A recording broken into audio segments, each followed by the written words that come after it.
오늘 동역자 설교 주간입니다. 우리 박찬양 전사님 에베소서 2장 1절로 10절 말씀 가지고 그러나라는 그런 말씀의 제목으로 하나님 말씀 전해 주시겠습니다. 우리 사랑과 격려의 박수로 환영하겠습니다.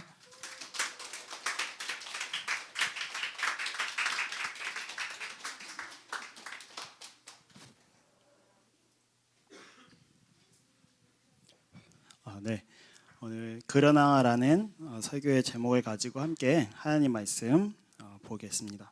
오늘 본문은 에베소서 2장 1절에서 10절 말씀입니다. 먼저 1절 함께 보시면 여러분도 전에는 허물과 죄로 죽었던 사람들입니다. 우리는 우리가 어떤 존재였는지를 기억해야 합니다. 아담의 범죄 이후 이 세상에 태어날 때부터 우리는 의인은 단 한 사람도 없었습니다. 아담의 범죄가 무엇입니까? 머스트라이프를 통해 이 창세기 말씀을 묵상하면서 보았듯이 아담의 범죄는 하나님의 명령에 불순종하고 그 선악과를 먹은 것이 바로 아담의 첫 범죄입니다. 하나님께서 친히 선악과를 먹으면 정령 죽을 것임을 경고하였지만 그들은 선악과를 먹고 말았습니다. 그 결과 어떻게 됐습니까? 그들은 육체적으로는 아직 살아있다고 보았지만 영적으로는 죽은 자가 되었습니다. 즉 하나님의 생명으로부터 단절되고 생명으로부터 분리되고 이제는 하나님을 온전히 알 수도 없고 알아갈 수도 없고 또 하나님을 기뻐하시는 그 의와 선을 행할 수 없는 죄인이 되어버렸습니다. 하나님과 원수가 된 죄인이 바로 되어버린 것입니다. 죄를 문자적으로 해석하면 관역에서 벗어나다라는 의미가 있습니다. 하나님께서 제시하신 삶의 그 목표대로 관역대로 나아가는 것이 아니라 이 관역으로부터 자꾸만 벗어나고 자꾸만 하나님과 어긋난 삶을 살아가는 것이 바로 죄인이고 그 존재가 바로 저와 여러분이었다는 것을 이 성경은 말씀하고 계십니다. 그리고 제가 들어오는 동시에 죄의 싹, 죄의 보응인 죽음이 같이 들어오게 되었습니다. 그러기에 우리는 영적으로 하나님과 단절된 삶을 살아가다가 결국 육적으로도 죽음을 맞이하는 아주 불쌍한 또 불행한 인생을 살아가는 아주 존재적인 죄인이 되었습니다. 그리고 이 존재적인 이 끔찍한 죄인이 다른 사람이 아니라 바로 나였음을 성경은 정확하게 가리키고 있습니다. 끔찍한 죄인으로 살아가는 내가 어떤 존재였는지 2절에서 3절 말씀에 정확하게 더 말씀하고 계십니다. 2절에서 3절 말씀 같이 보시면 그때 여러분은 허물과 죄 가운데서 이 세상의 풍조를 따라 살고 공중의 권세 잡은 통치자 곧 지금 불순종의 자식들 가운데서 작용하는 영을 따라 살았습니다. 우리도 모두 전에는 그들 가운데서 육신의 정욕대로 살고 육신과 마음이 원하는 대로 행했으며 나머지 사람들과 마찬가지로 날 때부터 진노의 자식이었습니다. 우리는 이 허물과 죄로 죽었던 이 세상의 풍조를 따라 살아갔던 죄인입니다. 제가 이 과거형을 썼던 살아가던 사람들이었습니다. 우리는 그때에는 하나님과의 관계가 단절되고 하나님과 원수된 존재로서 살아가던 방식, 바로 세상의 풍조, 세상의 방법, 세상의 방식대로 살아갔던 죄인입니다. 그런데 여기서 우리는 되돌아봐야 합니다. 허물과 죄로 죽었던 그 사람은 하나님을 참되게 알아가지 못하고 이 세상을 따라 살아가는 것이 지극히 정상적입니다. 그런데 하나님을 참되게 알고 하나님을 믿는다고 고백하는 우리들의 삶은 어떠한가요? 우리의 삶과 세상의 삶이 차이가 없다면 그것은 우리가 되돌아봐야 할 문제입니다. 왜냐하면 세상 사람들은 이 공중의 권세 잡은 자, 요한복음 12장에는 이 세상의 임금, 또 고린도후서에는 이 세상의 신, 또 창세기에는 뱀이라고 여러 가지로 표현하고 있는 이 사탄이 이 세상을 일시적으로 지배하기 때문에 이 사탄의 권세 아래 죄인은 죄를 범하다가 또 사탄이 사람들을 속이고 미혹하고 넘어뜨리는 그 삶을 살아가다가 결국 고린도 4장 4절 말씀, 그들의 경우를 두고 말하면 이 세상의 신이 믿지 않는 자들의 마음을 어둡게 하여서 하나님의 형상이신 그리스도의 영광을 선포하는 복음의 빛을 보지 못하게 한 것입니다. 사탄은 사람들의 마음을 어둡게 만들어서 길이요 진리요 생명 되신 예수 그리스도를 보지 못하도록 지금도 열심을 내고 있는 것이 바로 사탄의 일입니다. 그리고 이러한 사탄의 속임에 넘어가 수많은 사람들이 죄에 빠져 살아가고 결국 죽음을 맞아 영벌에 처하는 아주 비극적인 삶을 살아가고 있는 것이 우리의 삶입니다. 이러한 삶의 사람들의 삶을 유심히 관찰해 보면 결국 이 세상에서 자기가 하고 싶은 대로, 자기의 정욕대로, 자기가 원하는 대로 살아가고 있습니다. 하나님께서 만들어주신 그 창조 원형의 모습으로 돌아가기는커녕 오히려 그들의 마음과 생각이 더욱 허망해져서 더 죄악된 길을 선택하고 더 죄악된 길로 달려나아가는 것이 우리 주변에 흔히 볼 수 있는 사람들의 삶의 모습들입니다. 그리고 성경은 이렇게 살아가고 있는 사람들과 마찬가지로 내가 그런 존재이며 진노의 자식이었다고 성경은 분명하게 말씀하고 계십니다. 그러기에 우리는 다른 사람을 정죄할 수 없는 이유가 바로 여기 있는 것입니다. 내가 그랬던 사람이었고 나 역시도 진노의 자녀였고 나 역시도 세상 풍조를 따라 살았었고 나 역시도 주님과 원수된 관계 속에서 내 마음대로 살았던 존재였기 때문에 저희가 그 누구를 향해 정죄하고 비판하고 누구를 향해 화살을 돌릴 수 없는 것입니다. 하지만 이러한 끔찍한 존재를 예수 그리스도께서 십자가 복음으로 구원하셨습니다. 제가 성경의 여러 표현 중에서 제일 좋아하는 단어가 바로 이 접속사인 그러나입니다. 이제 초등학교 때 이제 벗 있으면 이제 세모를 치는 무조건 세모만 치라 그래가지고 세모만 쳤거든요. 벗이라는. 그래서 영어 공부는 못하지만 이 벗에 세모 치는 것만 기억이 납니다.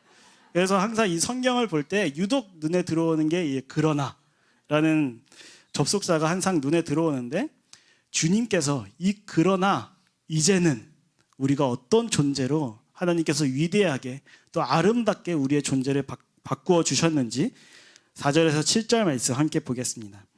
그러나 하나님은 자비가 넘치는 분이셔서 우리를 사랑하신 그 크신 사랑으로 말미암아 범죄로 죽은 우리를 그리스도와 함께 살려주셨습니다.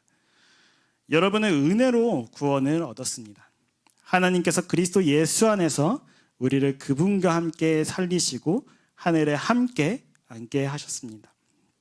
그것은 하나님께서 그리스도 예수 안에서 우리에게 자비로 베풀어 주신 그 은혜가 얼마나 풍성한지를 장차 올 모든 세대에게 드러내 보이시기 위함입니다. 아멘. 허물과 죽었던 나란 존재가 성경은 그러나 이제는 이런 존재였던 너를 하나님의 그 크신 사랑으로 인해서 예수 그리스도를 통해서 우리를 살리셨다고 성경은 분명하게 선포하고 있습니다. 그 크신 사랑의 증거는 바로 예수 그리스도이십니다. 하나뿐인 아들 전부로 내어주셔서 하나님의 사랑을 확증하셨고 또 아들 예수 그리스도는 하나님의 말씀, 아버지의 말씀대로 순종함으로 허물과 죄로 죽었던 우리를 살려주셨습니다. 그래서 우리는 분명하게 말씀을 믿습니다. 그리고 그 말씀은 이렇게 선포하고 있습니다. 로마서 6장 11절 말씀. 이와 같이 여러분도 죄에 대해서는 죽은 사람이요 하나님을 위해서는 그리스도 예수 안에서 살고 있는 사람이라는 것을 알아야 합니다. 아멘. 예수 그리스도께서 우리를 위해 우리의 죄를 위해서 대속하셨습니다. 그래서 우리는 예수 그리스도로 말미암아 새 생명을 얻게 되었습니다. 이것이 바로 거듭남입니다. 거듭난 존재가 되기까지 우리는 이 모든 과정 속에서 우리의 열심과 우리의 최선과 우리의 노력은 단 1%도 없습니다. 아르미우스 주의는 항상 자유의지를 강조합니다. 그래서 그들의 주장에는 예수 그리스도께서 이루신 이 십자가 복음, 이 십자가 사역을 각 사람의 구원을 실제로 이룬 것이 아니라 그 구원을 가능하게 만들었을 뿐이고 우리가 살아가면서 그 구원을 하나님과 함께 이루는 것이라고 주장합니다. 그런데 우리는 우리의 삶을 살펴보면 우리가 그런 힘이 있을까요? 우리가 과연 우리가 결단한 대로 또 우리가 헌신한 대로 또 우리가 고백한 대로 살아갈 힘과 능력이 있을까요? 이 대답의 답은 우리의 삶을 되돌아보면 분명한 답을 찾을 수 있습니다. 우리는 어쩌면 예배가 끝나고 문 밖으로 나가는 순간부터 우리는 우리가 결단한 것을 잊어버리고 우리가 헌신한 것들, 우리가 고백한 것들을 잊어버린 채 그냥 옛삶으로 돌아가 버리는 존재적인 죄인이라는 것을 기억해야 합니다. 오늘 본문이 1절부터 6절까지 말씀해 주면서 깨닫게 하신 진리가 무엇입니까? 그것은 다름이 아니라 우리는 태어날 때부터 죄인으로 태어났고 내 마음대로 내 정욕대로 살아가는 존재적인 죄인이 다른 사람이 아니라 바로 나라는 것을 분명하게 진리는 선포하고 있습니다. 그러기에 우리 존재가 이 복음 앞에 섰을 때 가장 자연스러운 가장 첫 반응이 무엇입니까? 그것은 바로 우리가 죄인이구나, 내가 죄인이었구나를 깨닫는 것입니다. 그리고 주님 앞에 나아가 그 십자가 앞으로 나아가 더 이상 옛 삶으로 돌아가지 않기 위해서 주님의 은혜만을 구할 뿐입니다. 살아가는 성도님들, 반드시 기억해야 될 것은 우리가 무엇을 해야 할지, 무엇을 어떻게 해야 될지를 고민할 것이 아니라 우리는 하나님의 은혜 없이는 단 하루도 믿음으로 살아갈 수 없는 연약한 존재라는 것을 기억해야 합니다. 이런 죄인인 우리가 우리를 위해 십자가 위에 죽으시고 다시 부활하사 하늘 보좌 우편에 앉으셨는데 본문에서는 우리도 함께 앉게 해주셨다고 말씀하고 계십니다. 그 의미는, 이 성경의 의미는 무엇이냐 하면 주님께서 우리를 하늘 백성 삼으셨다는 것입니다. 또 주님께서 하늘의 상속자, 수양, 바로 우리를 양자 삼으셨음을 의미합니다. 그러기에 우리는 더 이상 이 땅의 시민권을 가지고 살아가는 것이 아닙니다. 그러나 이제는 이 땅에 속한 사람이 아닌 하늘에 속한, 하늘의 시민권을 가지고 있는 백성임을 의미하고 있습니다. 그리고 말씀에서 분명하게 선포합니다. 빌립보서 3장 20절 말씀. 그러나 우리의 시민권은 하늘에 있습니다. 그곳으로부터 우리는 구주로 오실 주 예수 그리스도를 기다리고 있습니다. 아멘. 우리는 하나님의 백성입니다. 그러기에 이 땅에 살아갈 때 세상 풍조, 세상의 방식, 사탄의 권세 아래서 그냥 마냥 즐겁게 살아가는 것이 우리가 살아가는 목표가 아닙니다. 우리의 간절한 약속, 간절히 기다리는 약속, 성도가 마지막으로 바라는 그 약속이 무엇입니까? 그것은 바로 주님 다시 오실 그날입니다. 우리는 그날까지 이 땅에서 세상에 속한 자가 아니라 하나님께 속한 자답게 복음의 증인, 은혜 입은 죄인답게 살아내야 할 그리스도인입니다. 골로새서 3장 1절에서 4절 말씀을 함께 보면 그러므로 여러분이 그리스도와 함께 살려주심을 받았으면 위에 있는 것들을 추구하십시오. 거기에는 그리스도께서 하나님의 오른쪽에 앉아 계십니다. 여러분은 땅에 있는 것들을 생각하지 말고 위에 있는 것들을 생각하십시오. 여러분은 이미 죽었고 여러분의 생명은 그리스도와 함께 하나님 안에 감추어져 있습니다. 여러분의 생명이신 그리스도께서 나타나실 때에 여러분도 그분과 함께 영광에 쌓여 나타날 것입니다. 아멘. 그러기에 우리가 오늘을 살아가는 우리는 믿음의 선조들이 살아왔던 것처럼 예수 그리스도를 주와 그리스도로 고백하는 우리들도 역시 우리의 죄를 위해 십자가 위에 죽으시고 다시 부활하신 이 진리에 대한 증인이 되어야 되는 것입니다. 그리고 증인이 증언하는 일에 우리는 힘써 나아가야 되는 것입니다.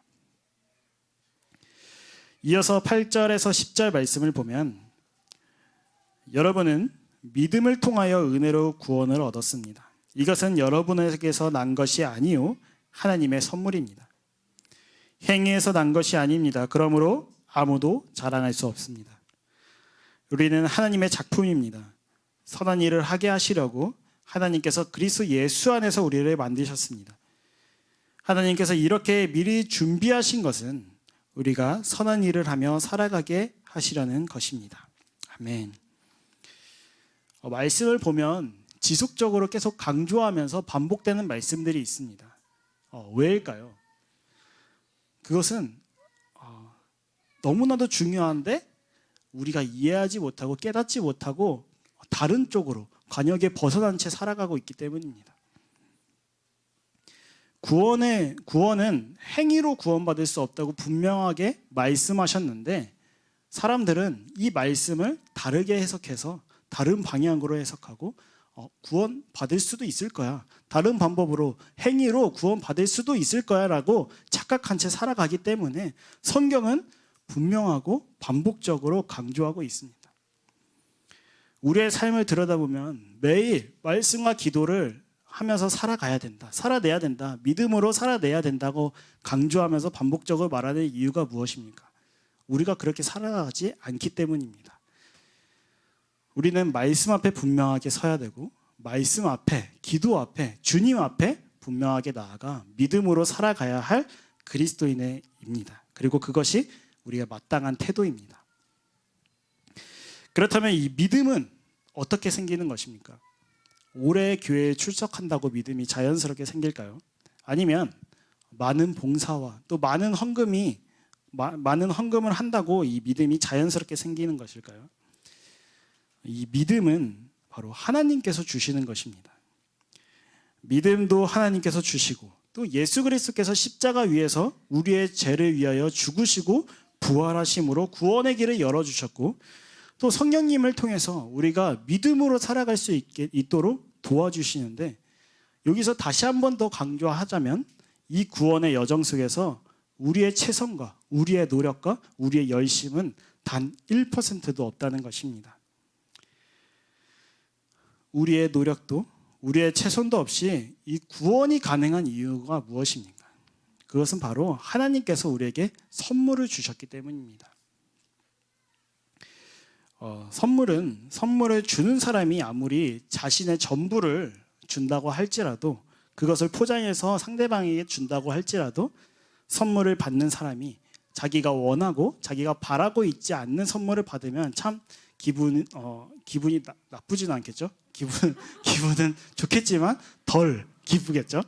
제가 이제 크리스마스 선물로 이제 찬미삼한테 선물을 해줬는데 아직 23일 날 열라고 이제 선물을 줘가지고 이제 그 선물을 받았을 때 지금 표정이 참 궁금하기도 합니다. 근데 이 선물이 만약에 제가 한 글자 한 글자 마음을 다해서 쓴 편지를 주었다면 과연 얼만큼 기뻐할지 제가 참 기대가 되는데 이렇듯 선물은 주는 사람이 아무리 전부를 준다고 해도 받는 사람이 그것이 전부일지라도 내가 원하고 내가 바라는 것이 아니면 참 묘한 감정이 생기는 것입니다.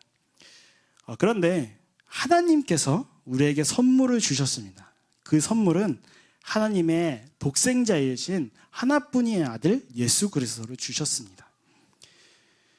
이 선물을 열어본 우리들이 얼마나 기쁘십니까? 이 선물을 딱 열었는데 예수 그리스도라는 사실을 깨달았을 때 얼마나 행복하고 얼마나 평안하십니까? 우리는 매일 하나님께로부터 선물을 받고 있습니다.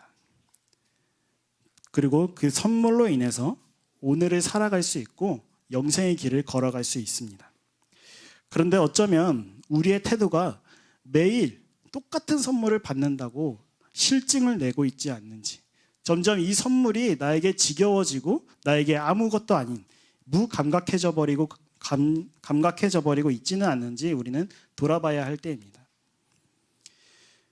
오늘 이 설교 내용이 여러 설교 내용을 통해서 또 교리를 통해서 너무나도 자주 듣던 말씀이고 내용들입니다. 또 이 이후에 헌신의 시간에서 찬양으로 부를 만큼 익히 알고 있는 말씀들입니다. 그런데 이 말씀이 오늘 우리의 마음을 전혀 흔들지 않고 우리 마음에 전혀 요동치 않다면 우리는 어쩌면 매일 똑같은 선물을 받아서 실증이 나와버린, 그 마음이 굳어버린 상태이지 않을까, 우리는 조심스럽게 점검이 필요할 때인 것 같습니다. 복음은요, 매일 들어도 듣고 싶은 것이 복음입니다. 복음은요, 우리를 매일 새롭게 하고 매일 살리는 복음인 것입니다. 어제 봤다고 오늘 안 볼 수가 없는 것입니다. 어제의 믿음으로 오늘을 살 수 없습니다. 오늘 주신 그 하나님의 말씀 앞에 반응하면서 오늘을 전심으로 살아내는 것이 바로 믿음, 그 그리스도를 믿는 자의 태도인 것입니다. 매일 우리는 나를 살리신 주님을 향해서 끊임없이 영광을 올려드리며 끊임없이 예배하는 존재가 바로 예수 그리스도를 믿는 자의 태도입니다. 왜냐하면 주님께서 우리를 그렇게 창조하셨기 때문입니다. 너무나도 잘 알고 있는 웨스터민스터 소요리 문답 1문 1답. 사람이 제외되는 목적은 하나님을 영화롭게 하는 것과 영원토록 그를 즐거워하는 것입니다. 그리고 신문답을 보면 하나님께서 사람을 어떻게 지으셨는가? 하나님께서 사람을 남녀로 지으시되 자기의 형상대로 지식과 공의와 거룩함이 있게 지으사 모든 생물을 주관하게 하셨다. 우리는 하나님의 형상대로 지어진 존재들입니다. 그리고 하나님의 지식과 하나님의 공의와 거룩함을 있게 지어진 창조 원형의 모습이 있는 것입니다. 사랑하는 이 예배당에서 함께 예배하고 있는 거룩한 성도님들께 말씀드립니다.